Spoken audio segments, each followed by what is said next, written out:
Jantar Mantar times dot online के विशेष कार्यक्रम Jantar Mantar times showcase में आप सबका स्वागत है। आज स्वामी समर्थ रामदास जी जो शिवाजी महाराज के गुरु थे, उनके द्वारा लिखित श्री दासबोध पुस्तक पर हम चर्चा करने वाले हैं और हमारे साथ होंगे भोपाल के वरिष्ठ समाजसेवी श्री अरुण रामचंद्र पोळ।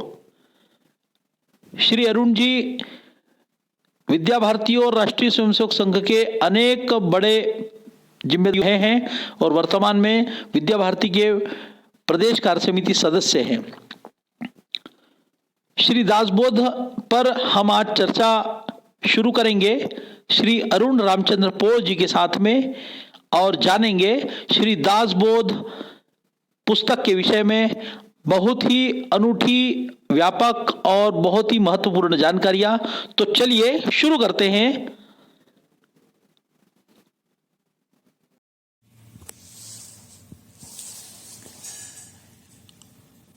जंतर मंतर टाइम्स शोकेस के इस कार्यक्रम में आज हमारे साथ में हैं भोपाल के श्री अरुण रामचंद्र पोळ जी।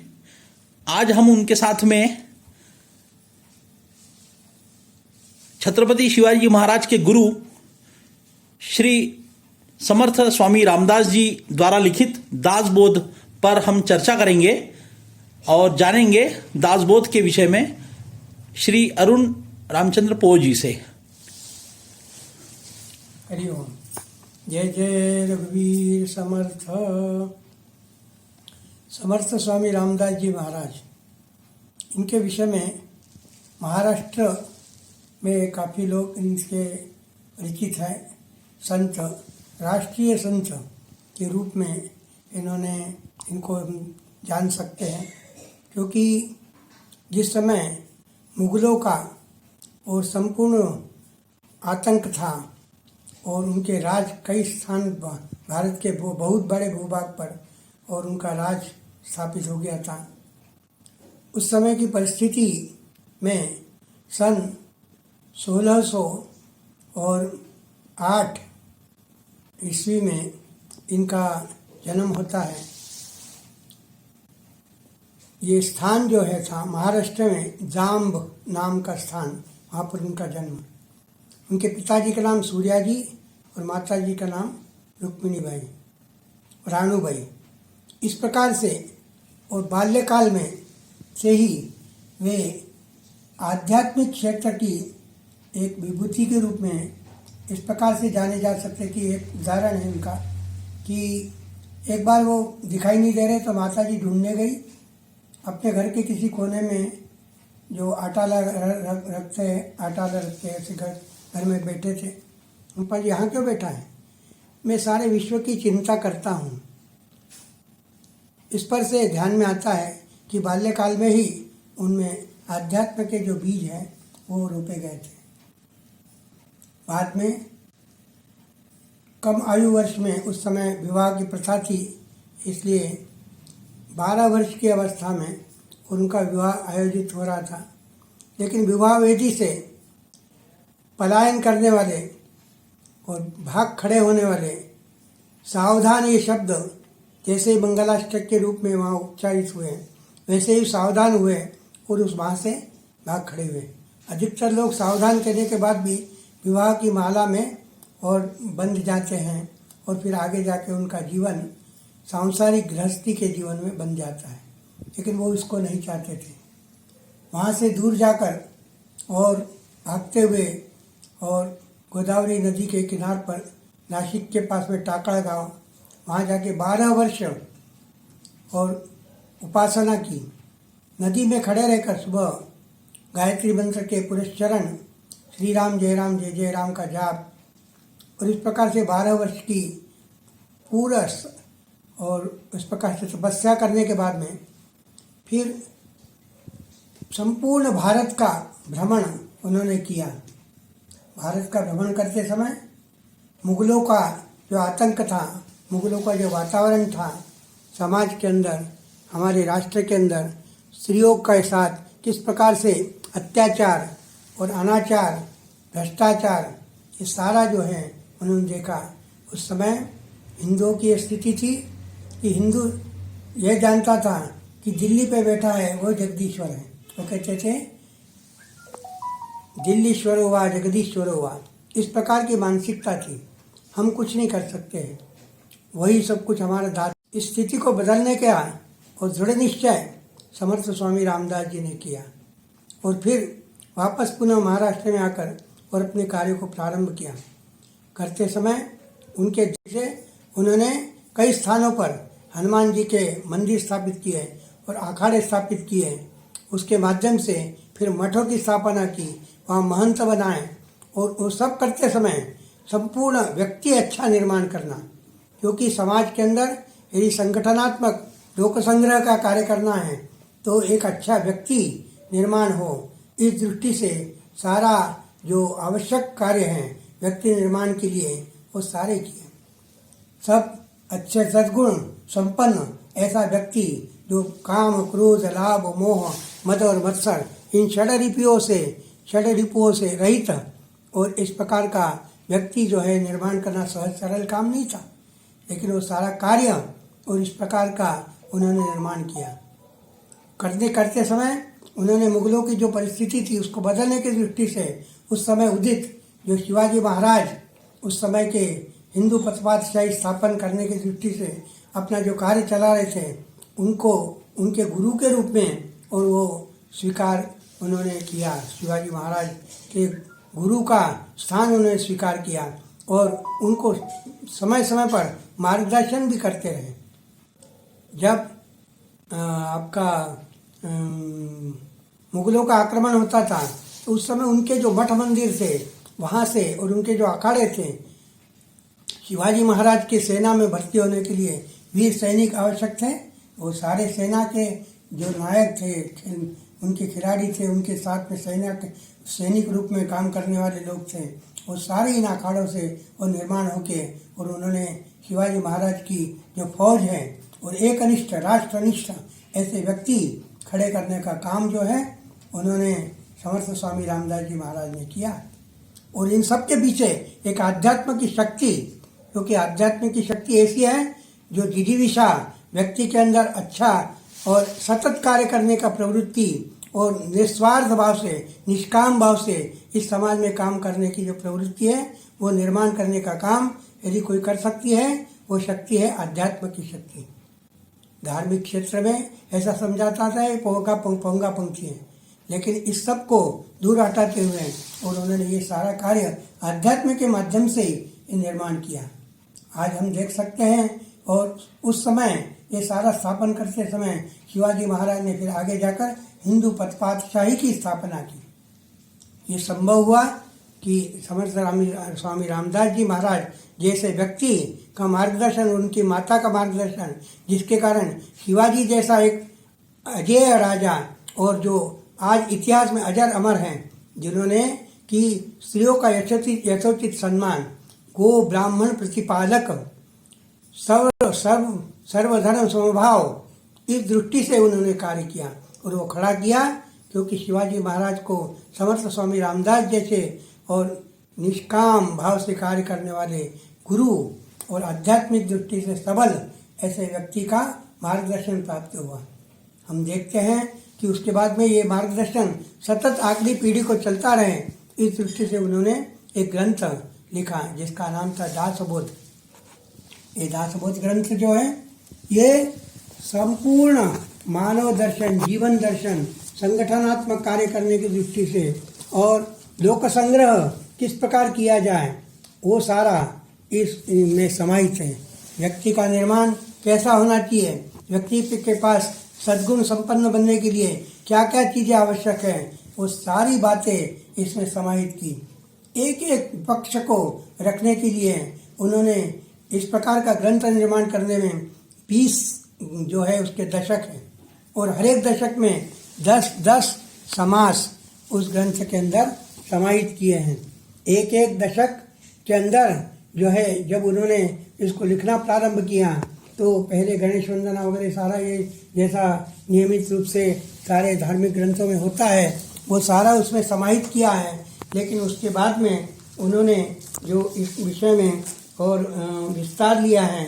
एक एक और सारी चीज़ें उसमें नवविधा भक्ति भी दिया है, और इसके साथ में व्यक्ति को निर्माण करने के लिए व्यक्ति के अंदर किस प्रकार के गुण होना चाहिए, तो व्यक्ति के लिए, और उस दृष्टि से सद्गुरु कैसा होना चाहिए, तो मूर्ख व्यक्ति कैसा हो सकता है, अच्छा व्यक्ति कैसा हो सकता है, उसके लिए एक एक टॉपिक, एक एक चैप्टर कहे हम समाज जिसको बोल सकते हैं, वो निर्माण किया।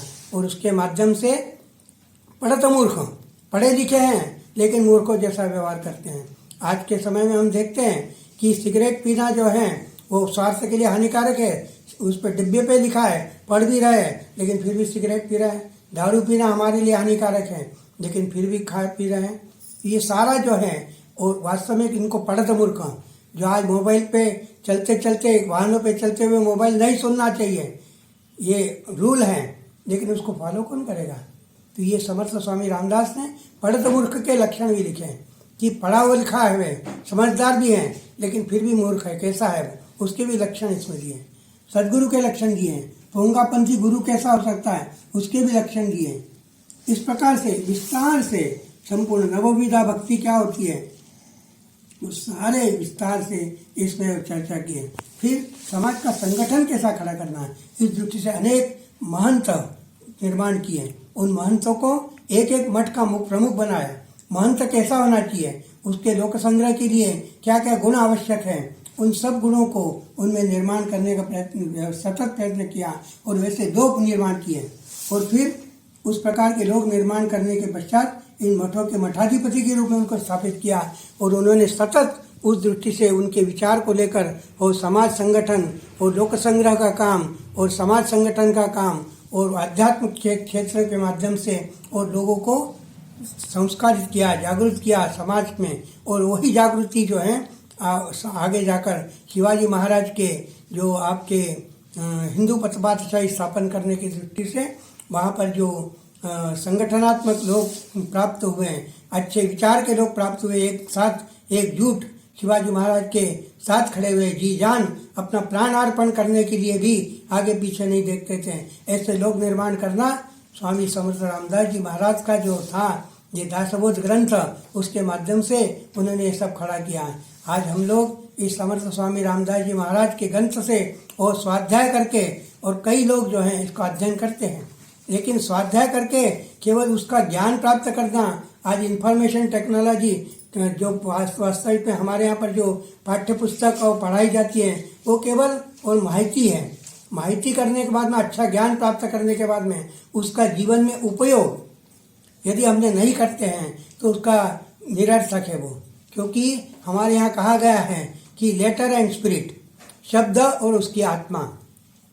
शब्द क्या है, केवल शब्द है। जैसे उदाहरण के तौर पर यदि हम सोचे तो स्वास्थ्य के लिए व्यायाम आवश्यक है, ये सभी लोगों को मालूम है, सभी लोगों को ज्ञात है, लेकिन उसकी आत्मा क्या है, स्पिरिट क्या है उसकी, तो वो है उस अनुसार अपने को रोज व्यायाम करना है, प्रतिदिन बिना नागा किए, कोई दिन नहीं छोड़ना।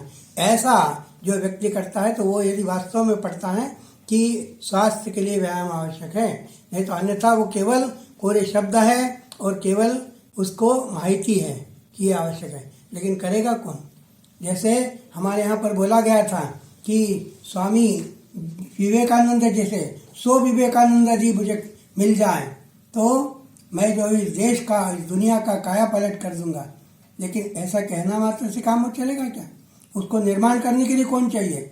परम पूजनीय डॉक्टर हेडगेवार जी, और उन्होंने दासबोध का अध्ययन किया और उसके माध्यम से इसमें संगठन के सारे सूत्र हैं, लोक संग्रह कैसा करना चाहिए, उस दृष्टि से जो गुण आवश्यक थे, किन किन बातों को इसमें समाहित करना चाहिए, वो सारे राष्ट्रीय स्वयंसेवक संघ की स्थापना करने की दृष्टि से और आगे जाकर ये सारे सूत्र उनके कार्यक्रमों के माध्यम से, उनकी कार्यशैली के माध्यम से, उनकी पद्धति के माध्यम से, संघ की पद्धति आज एक निराली पद्धति है राष्ट्रीय स्वयंसेवक संघ की।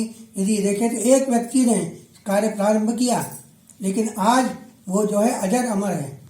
चाहते तो उस समय जब अध्यक्ष उसको गुरु बनाने का काम हुआ कि गुरु दक्षिणा करना है, तो गुरु दक्षिणा करने के लिए गुरु की आवश्यकता है, तो उन्होंने बैठक लिया बैठक में कई लोगों ने कई सुझाव दिए, फलाने महंत, ये महंत, वो बहुत अच्छा आदमी है, ये बहुत, उनका कोई आदमी व्यक्ति जो है हमारा गुरु नहीं बनेगा। भगवा ध्वज जो है राष्ट्रीय स्वयं सेवक संघ का गुरु के रूप में स्थापित होगा। जिस भगवा ध्वज को समर्थ स्वामी रामदास जी ये और हमारे प्राचीन परंपरा से आज तक जो हिंदू परंपरा है वो भगवा ध्वज के अंतर्गत ही और कार्य करती रही है, और उसी भगवा ध्वज को उन्होंने गुरु के रूप में स्थापित किया, और उसी के कारण आज जो है व्यक्तिगत वहाँ पर किसी की पूजा नहीं है।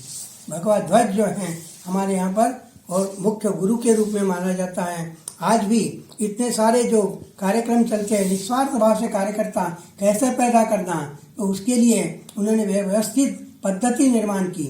उसके लिए आज कोई भी काम कैंप होता है तो उसके लिए स्वयं का गणवेश है, स्वयं का खर्चा।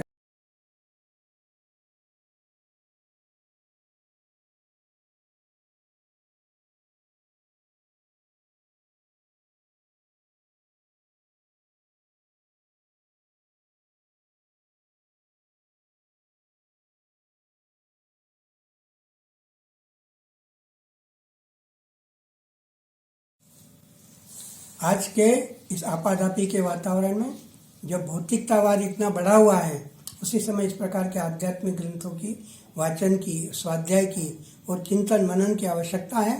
इसको करने के लिए हमारे यहाँ पर बहुत सुंदर व्यवस्था रहती है। इनका दास नवमी उत्सव अभी 15 फरवरी से 27 फरवरी के बीच में ये रहेगा, दास नवमी का उत्सव। और स्वाध्याय करें। इन स्वाध्याय के माध्यम से हम जो है व्यक्ति निर्माण, अच्छा चरित्र निर्माण, परिवार के लिए क्या चाहिए, अच्छा व्यक्ति चाहिए, वो निर्माण हो सकता है। परिवार यदि अच्छा होगा तो समाज अच्छा होगा, समाज अच्छा होगा तो राष्ट्र अच्छा होगा, और राष्ट्र अच्छा होगा तो संसार अच्छा होगा। इस प्रकार से व्यक्ति से लेकर संपूर्ण सृष्टि की विचार संपूर्ण इस दासबोध के माध्यम से हम पढ़ सकते हैं। इसका स्वाध्याय करें, इसके माध्यम से इसका चिंतन मनन करें और अपने जीवन के चरित्र में उसको वास्तविक धरातल पर उतारे, तभी जो है इसकी सार्थकता पढ़ने की और हमारे चिंतन मनन की सिद्ध हो सकती है। हरि ओम। जय जय रघुवीर समर्थ।